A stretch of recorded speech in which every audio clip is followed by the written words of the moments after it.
Shalom, shalom, shalom, shalom, shalom. Bon week-end, bon week-end, bon week-end de partout où vous êtes. Voilà, je vous procure cette joie que j'ai ici au nom de Jésus-Christ de Nazareth. Soyez bénis, soyez bénis. Faites une chose rapidement, partagez ce live au maximum dans tous vos groupes. Maximum de partage, maximum de partage, maximum de partage, maximum de partage, maximum de partage. Dans tous vos groupes, maximum de partage. Avec vos amis, vos bien-aimés. Nous partageons, yes. Alléluia, Jesus.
Shalom, shalom, shalom, shalom, shalom, shalom. Quel bon week-end. Que ce week-end commence avec la grâce de Dieu. Même s'il est déjà 15 heures, même si nous sommes déjà à l'après-midi, que ce week-end commence avec la grâce, la faveur de Dieu. Mon fils, merci de diminuer. Que la grâce de Dieu soit ton partage de là où tu es, partout où tu partages ce live. Rapidement, maximum de partage. Permettez-moi de partager dans tous nos groupes de diffusion, WhatsApp, et je viens à vous maintenant même. Et ce soir, cet après-midi plutôt, ça va être grave.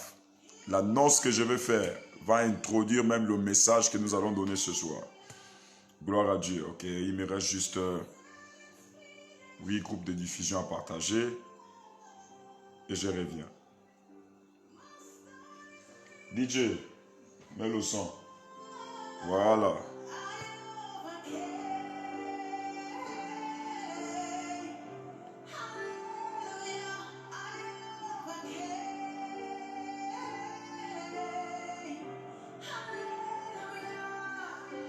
Lève encore.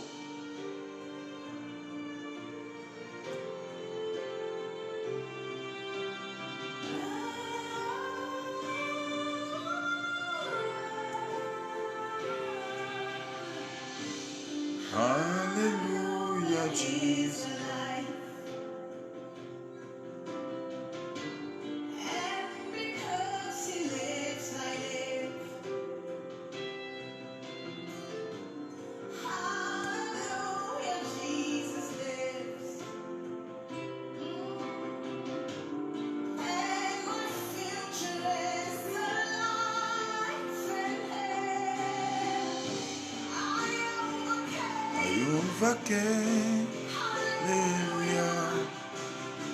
Shalom, shalom, shalom, shalom, shalom, shalom. Shalom, shalom. Bon week-end, bon week-end, bon week-end. De là où vous êtes, bon week-end. Bon week-end aux Gabonais et Gabonaises. Bon week-end aux Français. Bon week-end aux Ivoiriens. Bon week-end aux Congolais. Bon week-end aux Sud-Africains. Bon week-end aux Américains. Bon week-end aux Chinois. Bon week-end à toutes les personnes qui sont connectées ce soir, cet après-midi. Bon week-end, bon week-end, bon week-end. Comment vous passez votre week-end? Certainement vous êtes assises chez vous. Certainement vous êtes en train de faire quelque chose et vous êtes connectés. Vous êtes dans votre véhicule. Vous êtes en famille avec vos enfants en train de célébrer ce week-end. Moi, j'ai voulu passer ce week-end dans le retrait, me cacher afin d'apprêter le futur programme de la semaine prochaine. Car d'ailleurs, la semaine prochaine, nous avons des très grands programmes que nous allons mettre en place. Il y aura un jeûne de 5 jours. Et il y aura d'autres travaux spirituels avec certaines personnes. Donc, j'ai voulu profiter de ce week-end, pas seulement pour me reposer, mais aussi pour chercher la force de Dieu pour me lancer dans les autres programmes. Et j'espère que le week-end se passe bien chez vous. Alors, avant que je ne commence ces instants, j'aimerais juste communiquer avec vous. J'espère que vous allez bien là où vous êtes et que votre week-end se passe bien, tout se passe bien. Est-ce que tout se passe bien là où vous êtes? Ok, Rodi Obian, thank you so much. Maïmouna Ferraline, Dominique Eman, Prophète Dominique Eman, sois béni. Dester Oyila Piga, Elsa Faveur, Blanche Bangouya. Voilà, elle passe son week-end en famille. Que Dieu bénisse votre famille. Il y a Ophélia, il y a l'évangéliste Wad. L'évangéliste Wad, il passe son week-end à Port-Gentil avec son riz popo et puis la joie du week-end. Soyez bénis au nom de Jésus-Christ Nazareth. Vous savez, il y a des temps comme ça où il faut parfois, malgré les combats qu'on peut avoir, en dépit de ces combats, de la hauteur des combats, il y a des temps où il faut apprendre à se réjouir. Vous passez le temps avec vos familles, vous passez le temps avec vos enfants, avec les personnes que vous aimiez tant. Jospin Avouma, Shalom. Sabrina Yeno, Shalom. Qui d'autre encore? Delali Ibamba, Shalom. Gloire à Dieu.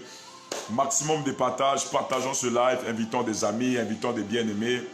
Des bien-aimés à nous rejoindre ce soir, cet après-midi. J'ai des informations à vous faire passer. Mais je vais détendre le week-end d'une personne cet après-midi. Je vais détendre des personnes cet après-midi parce que l'heure est grave. Bien-aimé dans le Seigneur, l'heure est grave. Merci mon fils. Est-ce que je peux maintenant parler? Voilà. Donc moi aussi je suis dans mon week-end. Je profite d'un bon repos parce que vous savez que le prophète Emmanuel travaille beaucoup. Donc il a voulu profiter aussi de ce week-end pour chercher la face de Dieu, se reposer, prendre aussi ses traitements parce que j'étais un peu convalescent. Donc le temps pour moi, voilà, le temps pour moi de m'apprêter pour des grands programmes et de prendre mieux mon traitement ici. J'espère que vous allez bien. J'espère que vous allez bien. J'espère que vous allez bien. Si tu es là, signale-toi. Dis je suis là. Je suis dans ce live. Je suis dans ce live. Je suis dans ce live. Je suis dans ce live. Si tu es là, dis prophète, je suis dans ce live. Je suis dans ce live. Jocelyne Chimoania Lembe Morvan. Sois béni au nom de Jésus-Christ de Nazareth. Spécial week-end. Wow, tu peux mettre spécial week-end. Spécial week-end. Alors, je vous demande de convoquer vos amis. Convoquez-moi les chrétiens là, les chrétiens des églises. J'ai besoin que vous me convoquez les chrétiens des églises aujourd'hui. Parce qu'aujourd'hui là, je vais parler aux chrétiennes, surtout les femmes. Je vais m'adresser aux chrétiens des églises. Je dis bien, je vais m'adresser aux chrétiens des églises. Mon message ce soir sera sur les chrétiens des églises. Oh my God. Voilà, déjà le titre de mon annonce est intitulé « Pourquoi les chrétiens ont du mal à se marier ?»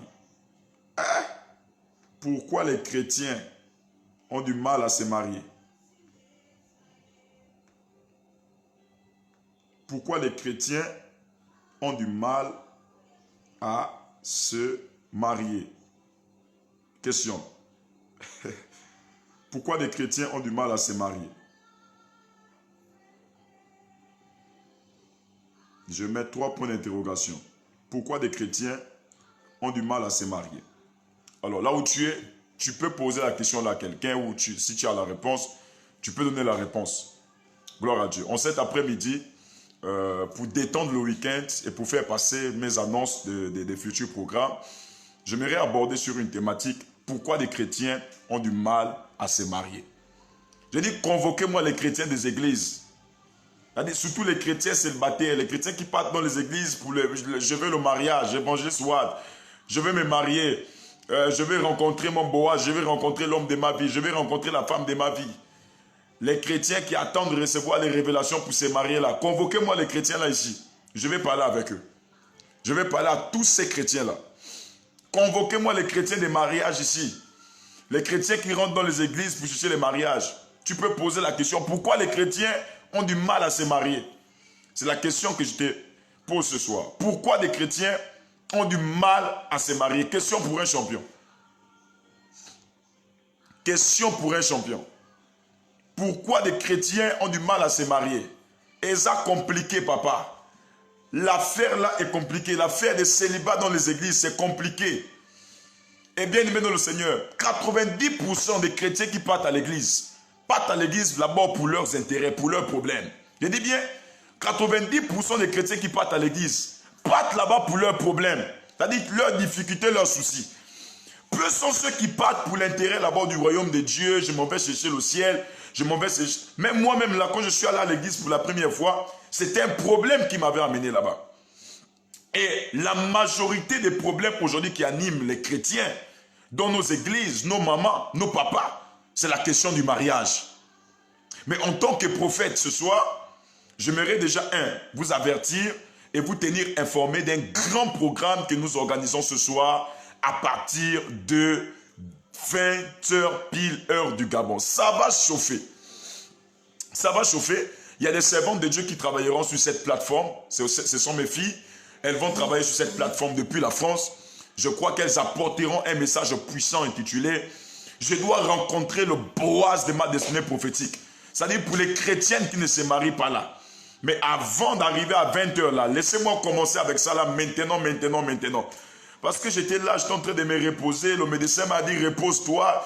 Mais bien aimé dans le Seigneur, quand un prophète ne parle pas, c'est comme si on avait versé quelque chose dans son corps. J'ai dit, je vais programmer mon direct là. Mon fils, mets pause à la musique qui est là-bas. Parce que tu sais, il y a des musiques qui inspirent. Et il y a des musiques même, lorsque tu vas aborder une thématique, ça te décourage toi-même. Donc là, je vais maintenant m'adresser aux chrétiennes. Tu peux écrire ça en commentaire. Pourquoi est-ce que les chrétiens ont du mal à se marier? Pourquoi est-ce que les chrétiennes ne se marient pas? Pourquoi les chrétiens ont du mal à se marier? Je parle en termes juridiques. Il est clairement prouvé que le taux de divorce aujourd'hui se retrouve chez les chrétiens. Le fort taux de divorce se retrouve chez les chrétiens. Je reprends. Au tribunal, partout là, c'est justifié. Chez les juges, ils ont bien justifié que c'est les chrétiens qui ont le plus grand fort taux de divorce. C'est-à-dire que c'est les chrétiens qui divorcent. C'est-à-dire qu'on part au tribunal là-bas. Le grand nombre de divorces, c'est toujours les chrétiens. Ceux qui divorcent les premiers, c'est toujours les chrétiens. Ceux qui ont du mal à terminer une relation jusqu'au bout, c'est toujours les chrétiens. Pourquoi? Parce que ce sont ces mêmes chrétiens qui vont vous dire que Dieu m'avait dit que tel là c'est mon mari. À la dernière minute, ça ne marche plus. C'est le même chrétien qui va revenir et dire que Dieu a dit que lui, c'est plus mon mari. Trop la spiritualité. Et bien aimé dans le Seigneur, pourquoi est-ce que les chrétiens ne se marient pas? Ou encore ont du mal à se marier? Vous savez, nos églises là sont remplies avec des chrétiens. Vous allez observer des personnes qui viennent dans les églises rien que pour chercher le mariage. Chercher le mariage, je veux le mariage, j'ai déjà 45 ans, j'ai déjà 50 ans, j'ai déjà 60 ans, je n'ai pas encore trouvé l'homme de ma vie, c'est ci, c'est là, comme si elles sont là dans les églises et pourtant elles prient, elles jeûnent, mais pourquoi elles ont du mal à se marier? Pourquoi elles ont du mal à se marier? Bien aimé dans le Seigneur, la spiritualité n'a pas besoin de traiter ce que l'intellect peut traiter. Je prends. La spiritualité ne commence pas où l'intellect, où l'intelligence est. Mais la spiritualité commence au niveau où l'intelligence s'arrête. Donc la spiritualité n'a pas besoin de traiter quelque chose que l'intelligence, que la tête a besoin de traiter. Et bien aimé dans le Seigneur, beaucoup de chrétiens pensent que le fait d'être chrétien laisserait ces derniers à ne plus réfléchir. Laisserait ces derniers à ne plus penser. Laisserait ces derniers comme à ne plus se servir des choses qui sont naturelles pour comprendre certaines choses. Et vous allez remarquer que dans nos églises, on a beaucoup de chrétiens comme ça, beaucoup de femmes. Chez l'évangéliste Rich Mpara, Beaucoup de femmes comme ça, là, mais célibataires. Beaucoup de femmes que tu regardes, ce sont des belles femmes, mais célibataires. Avec les make-up, avec les beaux habits, mais célibataires. Pourquoi est-ce que les chrétiens ont du mal à se marier? Convoquez-moi les chrétiens ici. Aïe, aïe, aïe, aïe.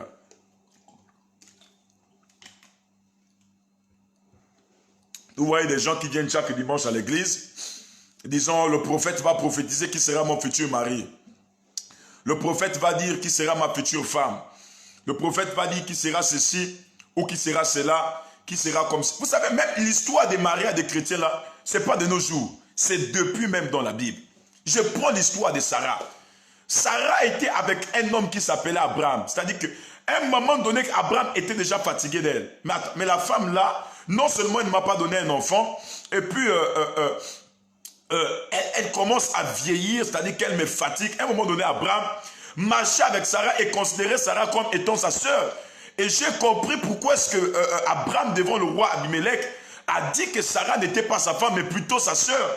Pourquoi? Parce que vous savez, une relation là où il n'y a plus parfois l'amour, cet amour-là sentimental peut se changer en amour simple, naturel comme ça. Et c'est ce qu'Abraham ressentait pour Sarah. Tellement Sarah, dans sa jeunesse, avait fait de bonnes choses à Abraham, de bons plats à Abraham, se comportait bien avec Abraham. Abraham avait déjà un amour simple, ce n'était plus l'amour sentimental.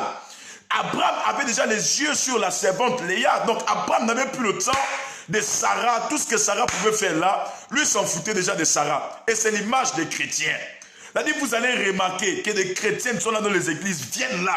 Nous rencontrons le prophète là. Oh, il y a une petite fille qui est en train d'arracher mon mari là-bas. Il y a une petite fille qui veut prendre mon mariage. Toi, tu es chrétienne. Comment la petite fille veut prendre ton mariage? Écoute-moi, Sarah. Jusqu'à un moment donné où Abraham va dire devant le roi Abimelech, ce n'était pas pour qu'Abraham passe. Non, non, non, non. C'est une stratégie spirituelle.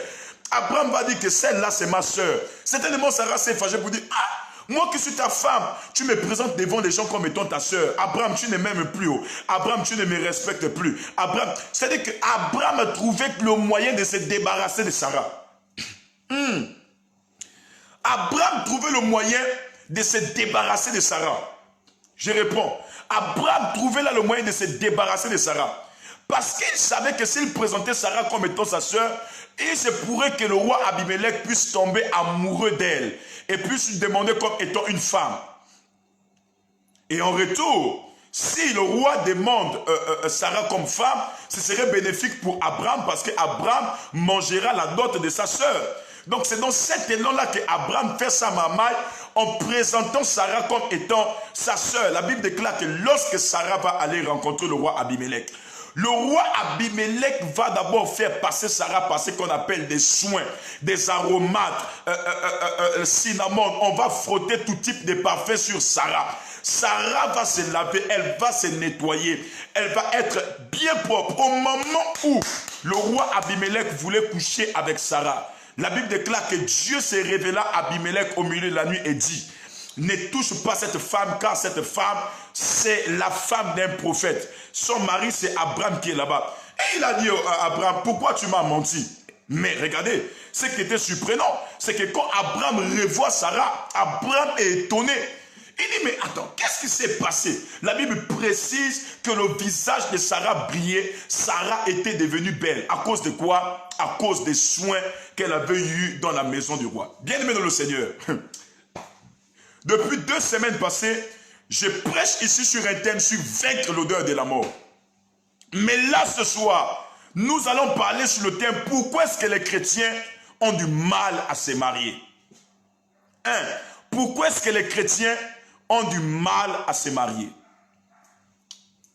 Premièrement, parce que les chrétiens veulent mettre la spiritualité partout. Je réponds. Les chrétiens veulent mettre la spiritualité partout. Toi qui es là, écoute-moi bien.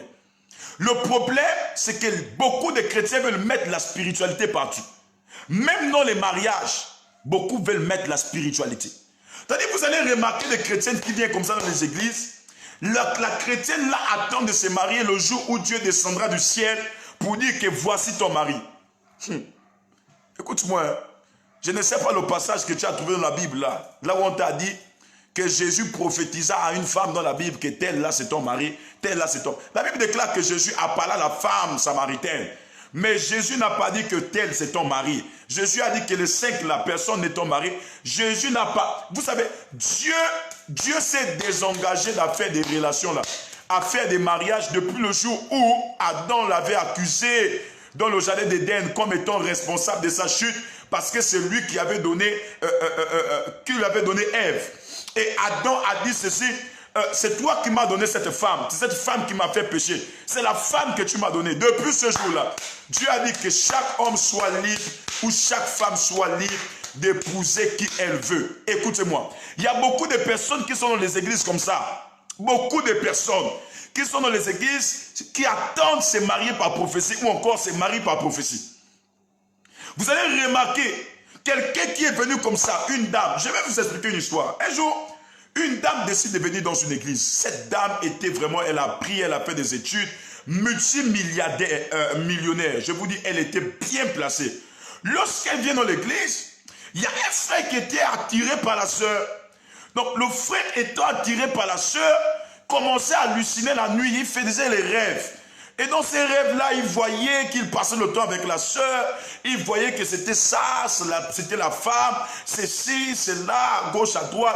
Dieu avait dit, donc, qu'est-ce que le frère a fait? Vu que le frère, c'était le collaborateur clé du pasteur, le frère est parti voir le pasteur pour dire, pasteur, voici moi je veux de la sœur là, j'ai dormi la nuit et j'ai vu telle chose, telle chose, telle chose. Bien-aimé dans le Seigneur, le pasteur ne voulant pas perdre ce collaborateur, et ne voulons pas perdre sa brebis, parce que parfois nous les pasteurs là, dans le but de ne pas perdre les gens, parfois on leur laisse face à leur choix et leurs responsabilités. Le pasteur va faire appel à la dame en question et dire, madame, le bien-aimé qui est là a fait un rêve sur toi. Bien-aimé dans le Seigneur, ce dernier là il était compliqué, ce dernier là il était façon. Mais le pasteur va dire que le bien-aimé a fait la révélation. Le pasteur va dire, mon frère, explique-moi la révélation que tu as eu à faire sur moi. C'est quelle révélation? Mais le frère va dire, non, j'ai rêvé qu'on était en train de s'attraper la main dans la main, on marchait, et puis on était en train de chanter les louanges. Après, j'ai pris la bague, j'ai mis sur ta main. Ah, la sœur est étonnée, parce que lorsque la sœur arrive dans l'église, c'est-à-dire que la sœur a déjà son mode de vie, la sœur a déjà son type d'homme, quoi, vous voyez. La sœur a déjà, en fait, le genre de personne, un barbu, un musclé peut-être qu'elle a vu dans son esprit, quelqu'un qui est au même diapason qu'elle, parce que c'est une personne qui a fait l'école, elle a un certain niveau, certainement, elle veut une personne qui soit compatible à son niveau, ou encore qui puisse être dans un autre niveau. Mais là, on place un frère qui ne connaît que rabibocher, caribocher, une personne, oh my God, une personne même qui ne connaît pas vraiment les notions de la société, de la vie sentimentale, toutes ces choses. Donc, lorsqu'elle regarde le frère, elle dit, ah, comment ça toi tu veux de moi? Moi, je ne t'aime pas. Moi, je ne suis pas là, je ne t'aime pas. Le frère dit que c'est Dieu qui m'a parlé. Il a harcelé la sœur. Jusqu'à ce que le frère là est rentré en complicité avec le pasteur. Le pasteur on appelle ça comment? Le pasteur incitait le frère à aller encore plus loin dans ses révélations. Le pasteur incitait le frère et donnait espoir au frère et dire, oh moi frère, moi aussi j'ai reçu ça. Que cette femme là c'est ta femme. Et vous savez que parfois les pasteurs ont une certaine influence sur les brebis. Le pasteur va encore faire appel à la dame. Parler, c'est Dieu qui a dit. Si tu refuses comme ça, Dieu c'est ci, Dieu c'est là, Dieu c'est ci, Dieu c'est là. Donc la sœur dans la peur, qu'est-ce qu'elle va faire? Elle va accepter. Elle va accepter. 2 ans après, ils vont se marier. 2 ans après, ils vont se marier. Bien aimé, l'avantage de ce frère, c'est que ce frère n'avait jamais connu de femme. Il pouvait avoir jusqu'à 37 ans, 38 ans. Le frère là n'avait jamais connu les femmes. Écoutez bien. J'ai dit, le frère là n'avait jamais connu de femmes. Et lorsqu'il s'est marié après 2 ans, lorsqu'il s'est marié après 2 ans, le frère décide maintenant de goûter. C'est-à-dire c'est comme un prisonnier. Quelqu'un qui était prisonnier depuis sa naissance. On le rend libre, il est déclaré libre, du coup il découvre la liberté. Il veut connaître c'est quoi Dubaï, ça se situe où se situe Petit Paris, où se situe le beau lieu, où se situe le beau séjour. Donc le frère décide de passer la lune de miel avec la sœur.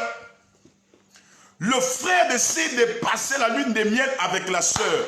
Bien-aimé le Seigneur, non seulement le frère ne connaît pas comment démarrer le moteur et l'amener. C'est-à-dire que si le moteur est en point mort, le frère ne connaît pas comment prendre du point mort à la première vitesse, de la première vitesse à la deuxième vitesse, de la deuxième vitesse à la troisième vitesse. Et quand la troisième vitesse n'est pas bonne, braquer jusqu'à la quatrième vitesse. Et même quand la quatrième n'est pas bonne, ramener à la cinquième vitesse. Donc le frère est perdu. La sœur vient parler avec lui. Mais pourquoi tu fais ça? Je suis déjà là. Viens, on va découvrir Dubaï, on va découvrir Petit Paris, tu mets choses ensemble. Le frère commence à pleurer. Hein? La sœur dit quoi? Le frère commence à pleurer. La sœur dit, hey. Tu as vu comment toi-même tu as dit, hey là, non? La sœur dit, hey, toi tu es en train de faire quoi là? Hey, tu es en train de faire quoi là? Il pleure. Parce que le frère était en point mort. Il cherche à mettre la première, ça ne monte pas. Bien-aimé dans le Seigneur, l'histoire là, Jésus, il cherche à mettre la première évangéliste, ça ne monte pas. Le frère se pose la question, mais qu'est-ce qui ne va pas? La soeur se pose la question. Bon, la soeur, ils vont décider comme ça, ok, on termine d'abord le mariage. Après, on va aller en lune on va aller un peu essayer de faire les rééducations chez les médecins, voir ce que ça donne. Donc la soeur était déjà frustrée. Elle dit, mais ça c'est quelle affaire ça? Une soeur qui sort du monde. Une sœur qui a découvert Petit Paris, qui a découvert Dubaï, qui a découvert Abidjan, qui a découvert le Congo, qui a découvert la Côte d'Ivoire, vient tomber dans un endroit là où on dit il n'y a pas de route, il n'y a pas de route même pour sortir, il n'y a pas de route pour rentrer. Donc la sœur est étonnée. Vous comprenez la frustration de la sœur? La sœur commence à murmurer. La sœur commence à se poser des questions. Mais qu'est-ce qui ne va pas? Qu'est-ce qui est en train de se passer? Jusqu'à ce que, avec l'aide des médecins, le frère va apprendre à démarrer la voiture. Parce que il y a l'auto-école maritale et il y a l'auto-école des voitures là-bas. C'est deux types d'auto-école.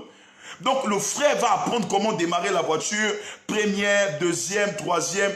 Donc la sœur, bon, malgré que c'était difficile comme ça, elle va accepter ceci, cela. Bon, ça va passer, c'était quand même comme ça. Bon.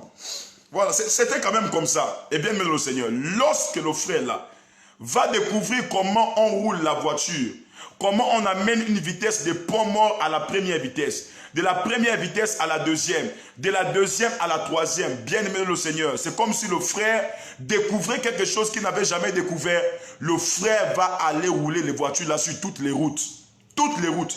Le frère qui vivait la sanctification de l'église, le frère qui était tranquille, le frère là va commencer à aller coucher les soeurs partout dans l'église, à gauche, à droite. C'est-à-dire que c'est comme un fruit que tu n'as jamais goûté. Quelque chose que tu n'as jamais eu. On va te donner ça.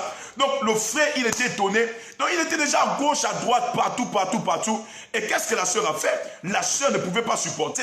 La sœur aussi a décidé de faire son désordre, aller à gauche, à droite avec des hommes, au point où même les chrétiens étaient devenus comme des païens parce que cet homme-là qui était collaborateur, qui était pasteur, est retourné même dans des alcools, dans le vin.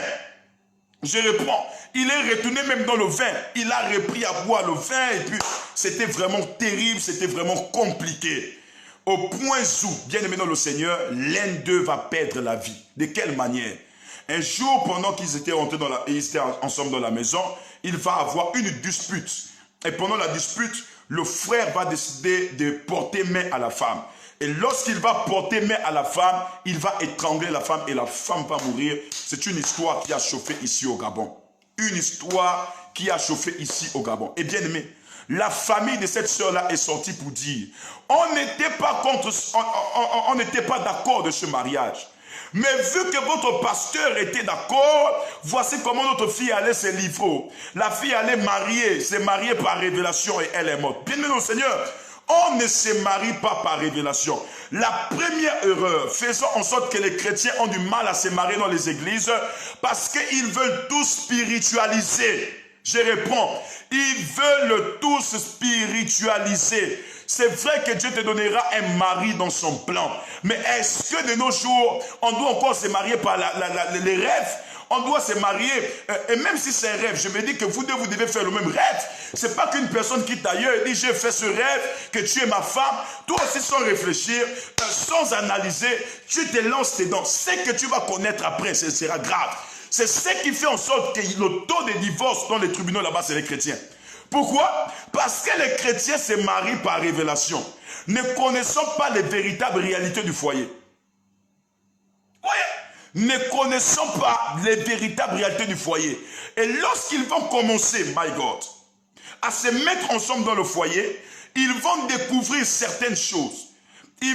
Le foyer a d'autres réalités. Lorsque vous êtes hors d'une relation, c'est-à-dire une relation là où vous êtes à deux dans une maison, et lorsque vous êtes dans une relation où vous êtes à deux, c'est deux types de relations différentes. Parce que là où vous êtes à deux, là, je vous dis, bien aimé dans le Seigneur, là, vous avez le temps de vous connaître, connaître les défauts des autres, connaître les qualités des autres, et c'est ce qui amène le plus souvent au divorce.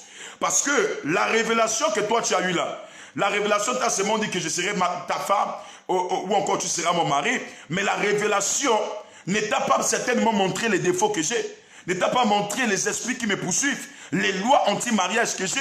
Oh my God. Je demande à toutes les personnes qui sont là de partager cette histoire. Je demande à toutes les personnes qui sont là de partager cette histoire. Les 100 premières personnes qui sont allées partager ce live, je décrète et je prophétise que la grâce de Dieu localise votre vie en cette année dans tous les domaines au nom de Jésus-Christ de Nazareth. Dans tous les domaines, soyez localisés au nom de Jésus. Vous allez voir, même dans les églises prophétiques, on retrouve ça. Dieu m'a dit que telle c'est ma femme. Dieu m'a dit que tel c'est mon mari. Dieu m'a dit. Dieu t'a dit quoi? Dieu t'a dit quoi? Vous pensez que Dieu peut dire à quelqu'un, celle-là c'est ta femme, après Dieu permet que vous divorcez après? Vous aussi. C'est qu'on ne s'est pas marié, on s'est marié par nos émotions. Ce n'est pas véritablement Dieu. Tout ce qui vient de Dieu doit venir des deux côtés, ne doit pas seulement venir d'un côté. Mon fils, j'ai besoin de me joindre. Ne doit pas seulement venir d'un côté, mais ça doit par contre venir des deux côtés. C'est pas que tu t'élèves comme ça, tu viens me dire, prophète, Dieu m'a dit que tu seras mon mari. J'ai fait le rêve et je voyais on marchait ensemble dans l'église, on ajoutait une deuxième chaise et je m'asseyais à côté de toi. Ça là, ça ne marche pas avec moi. Vous savez, un jour, voilà, on va encore rire.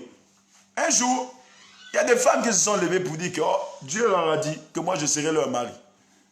Oh, prophète, on a fait la révélation, Dieu a dit, évangéliste, il faut entendre ça. À Zoé là-bas. Le jour que tu vas présenter maman, ça va chauffer. Ça va chauffer. Tu vas voir les soeurs sortir avec les révélations. Oh, tu t'es marié avec tel, mais Dieu m'avait dit que c'était toi qui étais mon mari. Dieu m'avait dit ceci, Dieu m'avait dit cela. Donc les soeurs là vont dire que prophète, Dieu nous a dit que toi là, c'est toi qui es notre mari. J'ai dit quoi? Attends, donc Dieu a dit à plus de 10 femmes, moi je serai votre mari. Je prends qui?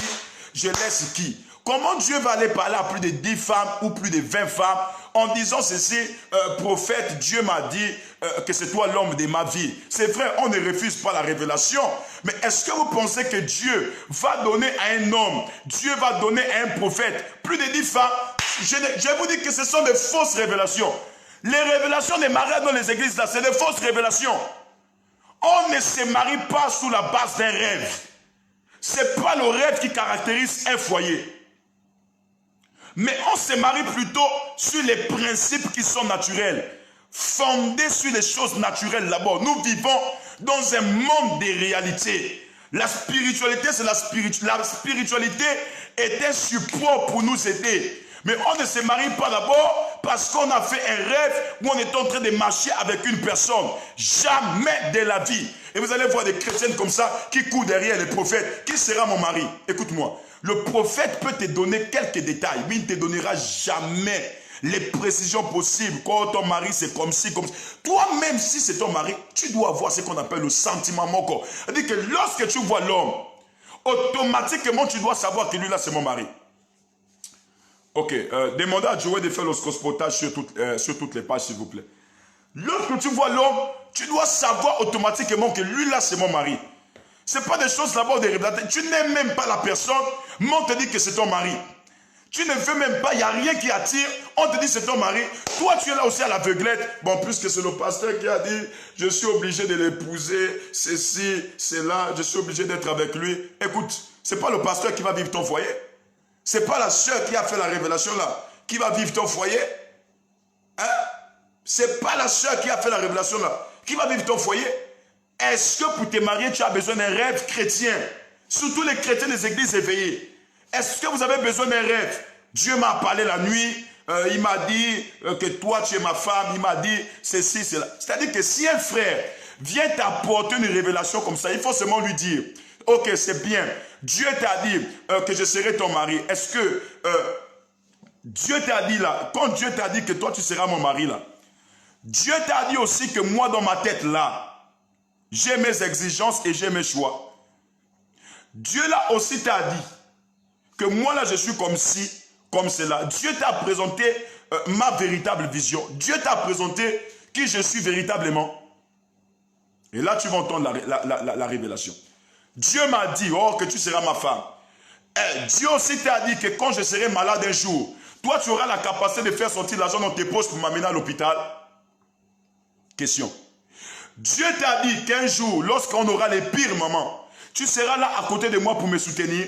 Ou Dieu t'a tout simplement dit que je serai ta femme parce qu'aujourd'hui je brille, parce que je travaille, parce que je suis belle. Dieu là aussi t'a dit, Dieu là aussi t'a dit que quand je serai faible, tu seras là pour me relever. Et vous voyez des chrétiens qui sont là, qui tolèrent ce genre de choses. Les mariages par prophétie, mariage par ceci, mariage par cela. Écoute-moi bien. Je prie que si tu étais dans cette erreur, que Dieu te donne la grâce de sortir de là. Et vous voyez, évangéliste Wad, pourquoi est-ce que les chrétiens ont du mal à se marier?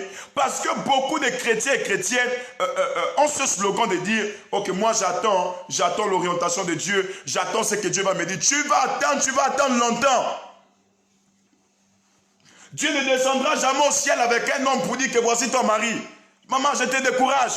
Tu vas attendre longtemps. Et où elle est? C'est moi, je me mets d'abord debout. Je me mets debout. Écoute, tu vas attendre longtemps. Tu vas te marier. Hein? Tu dis, ok, j'attends le temps de Dieu. J'attends ceci. Parfois même, tu vois même des gens qui viennent vers toi, qui veulent faire du sérieux avec toi. Mais toi, tellement tu es déjà endoctriné dans la tête. J'attends le temps de Dieu. C'est tellement l'homme qui devait t'épouser. Il est passé dans ce lot de dragueurs là. Tu n'as pas suivi. J'attends le temps de Dieu. Moi, j'ai toujours dit à Dieu que mon mari sera un homme de Dieu. Tu t'es déjà même fait les idées. Ok, peut-être c'est l'évangéliste qui est là. Peut-être c'est le pasteur. Peut-être c'est le monsieur là. Et où elle est? Tu vas attendre longtemps. Maman, je suis venu te dire, tu vas attendre longtemps. Aujourd'hui là, je suis venu prophétiser pour toi. Tu vas attendre longtemps. Je te dis que tu vas attendre longtemps. C'est pas Dieu. Écoute, tu es un homme, tu dis que j'attends que Dieu m'envoie la femme de ma vie. C'est pas Dieu qui va aller draguer à ta place. Écoute-moi bien. Tu es une femme, tu dis que j'attends l'homme de ma vie. J'attends celui-là qui sera avec moi. Dieu va l'envoyer. Écoute-moi, si toi-même tu n'apprends pas à t'élever, Dieu n'enverra jamais l'homme là où tu as allongé sur la natte à l'église. Parce qu'aucun homme ne s'intéressera à toi si tu es allongé sur une natte. Tu es allongé sur une natte en train de prier, l'homme vient, il va passer. Il faut rencontrer des hommes. Vous savez, même Ruth dans la Bible déclare pour qu'elle rencontre le roi. Il a fallu qu'elle se déplace. Elle quitte d'un endroit privé. Elle était dans la maison. Elle est quittée de la maison et elle est allée dans un endroit qui était public. Vous savez, autrefois, avant, il y avait aussi des endroits publics, là où il y avait l'attractivité humaine, comme aujourd'hui, tel que Facebook. Hier, au temps de Jésus, les endroits qui étaient publics, c'était le puits. Les puits. Là où il y avait les puits, c'est là où il y avait les grands rencarts, les grands rendez-vous. Dis avec moi pourquoi prophète. 1. Jésus rencontre la femme qui avait 5 maris où? Au puits. 2. Ruth rencontre Boaz où? Au puits. 3. Jacob rencontre Rachel où? Au puits. Bien aimé dans le Seigneur. Parce que autrefois, le puits était symbolisé comme étant des attractions, là où il y avait beaucoup les hommes. C'est aujourd'hui comme aujourd'hui des malls, les malls, là où on peut rencontrer tout le monde, on peut rencontrer plusieurs opportunités. Toi, tu es chrétienne, tu dis que j'attends mon mari dans l'église. Tu vas attendre longtemps.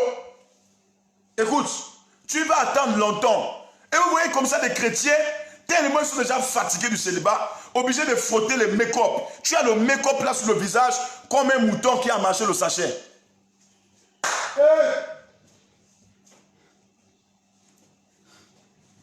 Tellement tu veux te marier là. Tu attends le mari de l'église. Tu ne fais que mettre les make-up. C'est-à-dire que même quand tu mets le make-up là, Au niveau d'ici, là, on sent que tout ça, là, c'est le make-up qui est là. Tu te mécoporises. Hein? Tu mets les rouges à lèvres, des noirs à lèvres, des jaunes à lèvres. Tu mets même des violets à lèvres. Tu mets tout. Mais malgré que tu fais toute cette beauté-là, il n'y a rien. Pourquoi? Parce que tu n'as pas de stratégie. C'est pourquoi si tu ne te connectes pas ce soir, à partir de 20h pile, c'est que tu es ton propre mari de nuit et ta propre femme de nuit. Arrête d'accuser le grand-père qui est au village. Tu dis tu veux te marier et toi tes make-up là c'est pour mettre où? À l'église? Tu mets tes make-up. À l'église on vient pour prier, on ne vient pas pour se draguer à l'église. Tu mets tes make-up là ou à l'église?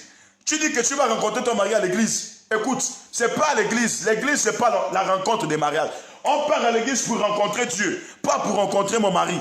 Non. Le make-up que tu mettais là, si tu pouvais t'élever un jour et décider de... Même si tu as 2000 même dans la peau, tu te décides. Ok, avec le make-up que j'ai mis là, je m'en vais m'asseoir dans l'endroit le plus populaire. Ou même je m'en vais faire juste un tour en bolo. Tu ne sais pas ce que tu peux rencontrer en bolo, juste en faisant un tour, en commençant à marcher. Tu ne sais pas. Tu vas rencontrer qui à l'église? Les frères en Christ. Il n'y a plus de frères en Christ, c'est les frères en cuisse. Ah. Eh, Daddy, tu vas nous tuer cet après-midi. Oh. Je dis que si vous ne partagez pas le live là, est-ce que le live est partagé? Hein? Mon fils, sûr. Il faut bien rire fort. Les frères qui sont à l'église là, je réponds, ce n'est pas des frères en Christ. Oh. Attention à eux. Les frères qui partent dans les églises pour draguer les sœurs, ce n'est pas des frères en Christ. Ce sont des frères en cuisse. Ce n'est pas des frères de Christ. Ce sont des frères de cuisse. Attention à eux. Ah, Joey, fais-moi le scrospodage là sur les pages. Je vais un peu casser les papos comme les autres là-bas disent. On va un peu parler aux chrétiennes. Vous avez quoi? On vous a prêché quel genre d'évangile? Et vous voyez, c'est ce qui fait en sorte que beaucoup de chrétiennes sont là parce qu'elles veulent mettre la spiritualité partout. Deuxièmement, pourquoi des chrétiennes ont du mal à se marier? Et pourquoi des chrétiens ont du mal à se marier? Malgré qu'elles sont belles, comme je disais, tu mets le make-up. Quand tu mets le make-up là, c'est comme le mouton qui est fâché. C'est-à-dire que le make-up, tout ça là, on voit le make-up. Tu es belle, malgré que tu fais tout. Tu pars là, tu t'assois à l'église, tu es toujours célibataire. C'est-à-dire que même si on devait faire les prix mood là, des célibataires, toi on devait te donner peut-être même le prix du célibatérium de la famille. Tu dis tu pries, tu pars à l'église, et comment tu veux que tes ennemis te respectent? Toi c'est moi, j'ai pris là-bas, j'ai pris dans telle église, j'ai pris chez tel prophète, j'ai pris chez un grand prophète, j'ai pris. Est-ce que c'est le fait de prier dans une église qui transforme les gens? Est-ce que c'est le fait de présenter ton prophète qui transforme les gens? Non, c'est le fait de présenter ton témoignage qui apporte la transformation. Si Dieu n'a pas fait quelque chose avec toi, les gens n'auront pas du respect pour toi. Si Dieu n'a pas fait des choses extraordinaires avec toi, les gens ne doivent pas considérer tout ce que tu dis. C'est-à-dire que tout ce que tu vas faire là, tout ce que tu vas dire, ce sera sans considération. On dira, oh, laisse-moi celle-là, elle nous parle de Jésus. Mais regarde elle-même, elle est là célibataire. Célibataire aujourd'hui, plus de 40 ans, plus de 50 ans, plus de 70 ans. Elle est là célibataire, il n'y a rien. Et elle nous parle de quoi? Elle nous parle de quel Jésus? Oui, parce que tu n'as pas encore démontré ton Jésus. Tu n'as pas encore démontré la puissance de ce Jésus. Tu n'as pas encore démontré l'efficacité de ce Jésus. Je décrète et je prophétise au nom de Jésus-Christ Nazareth. Partout là où tu es et tu as dit Amen. Je déclare que tu vas rencontrer après ce message, après ce programme que nous organisons, l'homme de ta vie. L'homme de ta vie. L'homme de ta vie. Donc, la deuxième chose, faisons en sorte que les chrétiens ont du mal à se marier, c'est le manque de stratégie. Bien-aimé dans le Seigneur, c'est le manque de stratégie. Je vais vous choquer. Ah non, nous pasteurs, on a fait beaucoup des erreurs. Hein. On a fait beaucoup des erreurs. Un jour, j'ai rencontré une dame qui est venue me voir et la dame me dit, homme de Dieu, vraiment je ne comprends pas, regarde, j'ai tout, j'ai des maisons, j'ai le travail, j'ai des maisons, j'ai pu avoir 2 enfants avec un homme qui malheureusement m'a abandonné et est parti. Mais prophète, regardez comment je suis jeune, j'ai tout ce qu'il faut. Mais je ne sais pas pourquoi les hommes ont du mal à m'approcher. Je ne sais pas pourquoi les hommes ont du mal à m'approcher. C'est-à-dire, même pour me siffler comme ça, rien. Même pour m'admirer, rien.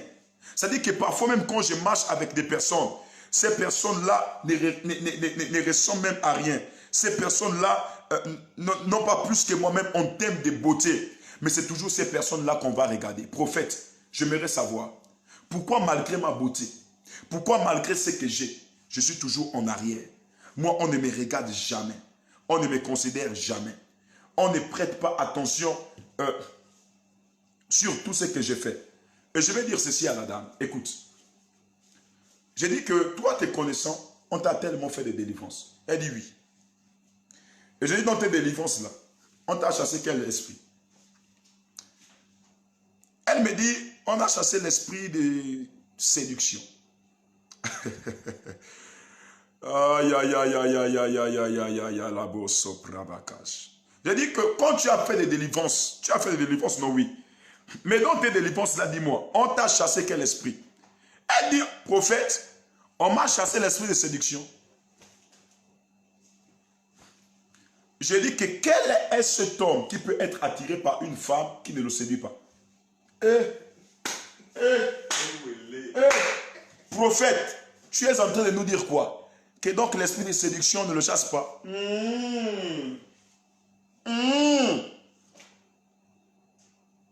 Ah, Joey, est-ce que tu es là, mon fils? Oui. Ok. Tu as fait le spotage? Oui. Ok, je suis en train de casser fort ici, là. Aïe, aïe, aïe, aïe, aïe. Voilà. Donc, j'ai dit ceci à la dame. Lorsque tu as fait la délivrance, là, on t'a chassé quel esprit? La dame dit, on m'a chassé l'esprit de séduction. Maintenant, je lui ai posé cette question. Quel est cet homme qui peut être attiré par une femme qui ne le séduit pas? Elle me dit aucun. J'ai dit oui, parce que tu n'as plus de séduction, toi. Qui vous a dit que toute séduction est forcément diabolique? Hey!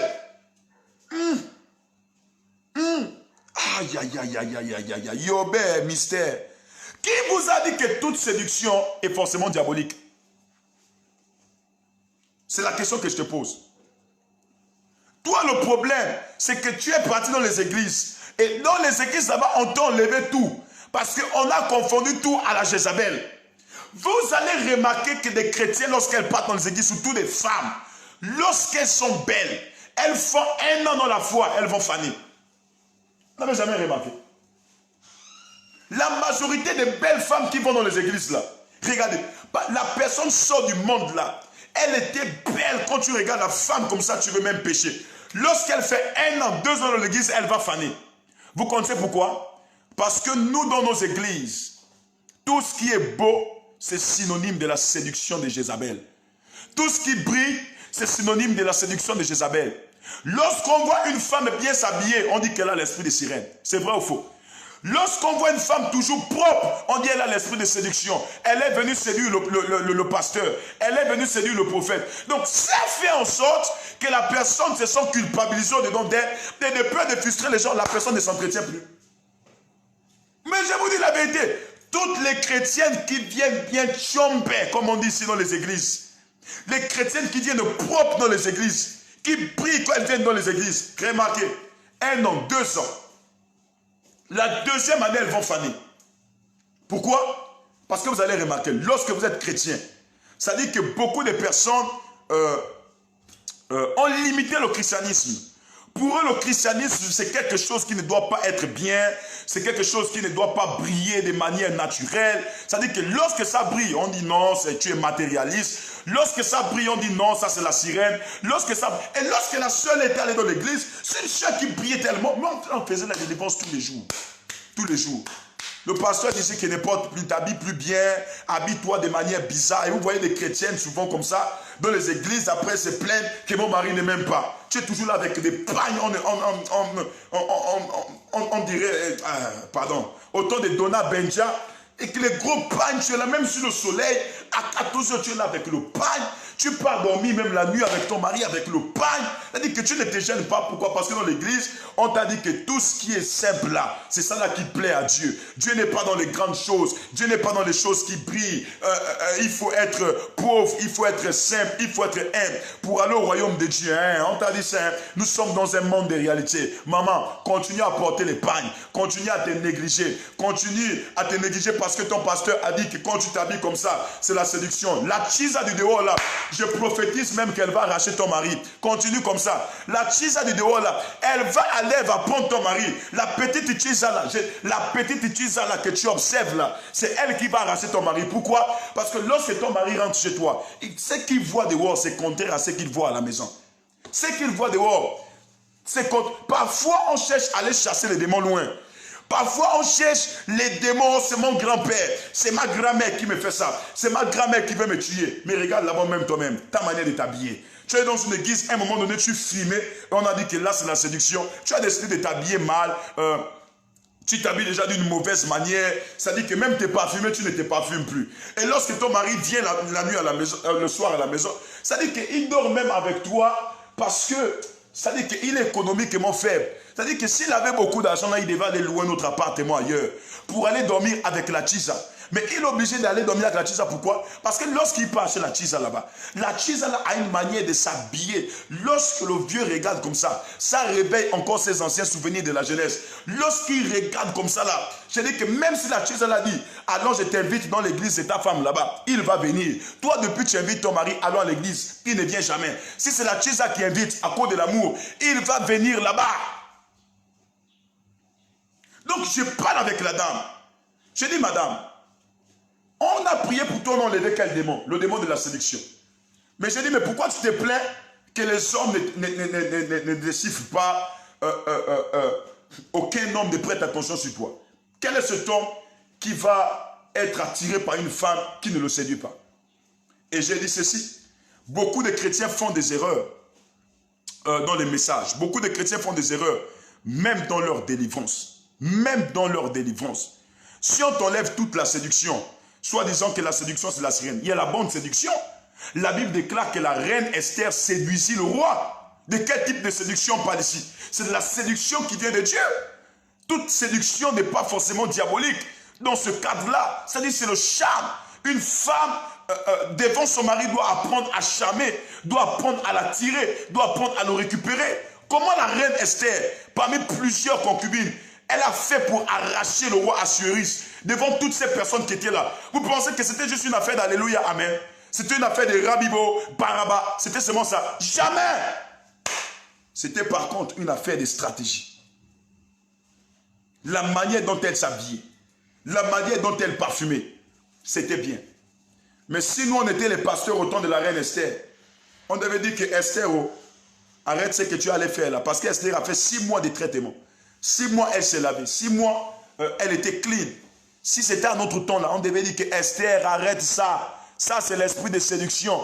Donc, lorsque quelqu'un s'habille bien, c'est la séduction. C'est ça.